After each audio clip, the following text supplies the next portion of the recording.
માંગરોળના મકતપુર ગામના કોળી સમાજના ઘરસેડા પરિવાર દ્વારા ઐતિહાસિક અને પ્રેરણાદાયક નિર્ણય. કોળી સમાજના ઇતિહાસમાં અંગદાનની પહેલી ઐતિહાસિક ઘટના છે. કોળી સમાજના ઇતિહાસમાં સુવર્ણાક્ષરે લખાશે. દુઃખદ અકસ્માતમાં કોળી સમાજનો 20 વર્ષનો યુવાન બ્રેન ડેડ જાહેર થતાં જ પરિવાર દ્વારા આ દીકરાના અંગોને દાન કરવાનો પ્રેરણાદાયક નિર્ણય કરાયો છે.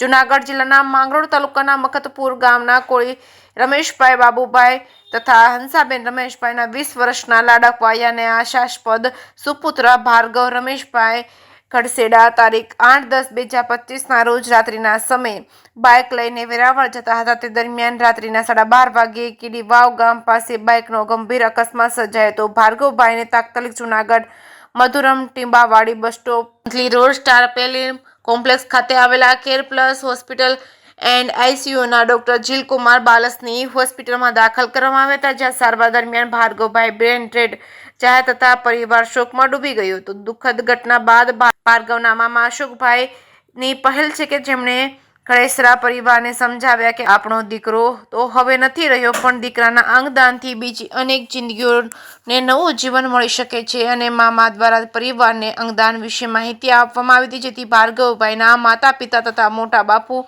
તથા મોટા ભાઈ મયુરભાઈ તથા સંબંધી રાજુભાઈ ગાવડિયા તથા પરિવારના સૌ સભ્યોએ બ્રેન ડેડ ભાર્ગવભાઈના શરીરના અંગોને દાન કરવા માટે ઐતિહાસિક અને પ્રેરણાદાયક નિર્ણય કર્યો હતો. બાદમાં જૂનાગઢ ગીર સોમનાથના સંસદ સભ્ય રાજેશભાઈ ચુડાસમા દ્વારા યુવાનના અંગોને જૂનાગઢ સિવિલ હોસ્પિટલ ખાતે ઓપરેશન માટે વ્યવસ્થા કરી આપવામાં આવી. ત્યાં અંગોની જરૂરિયાતમંદ દર્દીઓને ટ્રાન્સપ્લાન્ટ કરવા માટે અમદાવાદ તથા જૂનાગઢના ડોક્ટરોની ટીમ દ્વારા સંપૂર્ણ તપાસ કરી દર્દી સુધી ગ્રીન કોરિડોર દ્વારા પહોંચાડવામાં આવશે.